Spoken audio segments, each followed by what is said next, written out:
How to unlink Instagram accounts. So if you want to unlink your Instagram accounts, then first of all open up your Instagram application, and then after opening, now you can simply go to your profile, which is on the bottom right corner, and then you can go to the upper right corner, which has the three bar icon. And here if you go to settings and privacy, you will have account center option, right?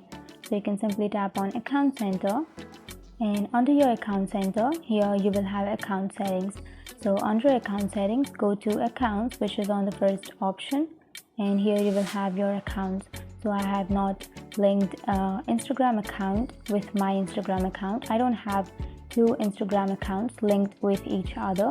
So if you have linked to your Instagram accounts, then you will have your accounts here, and if you want to unlink that, then you can simply tap on remove, which is on the upper right corner, and then here you will have these options. So you can simply tap on remove account, which is on the first option, and then here you can simply tap on continue, and then here on the bottom of your screen you will have yes remove. You can simply tap on that, and then your account will be removed or unlinked from your Instagram account.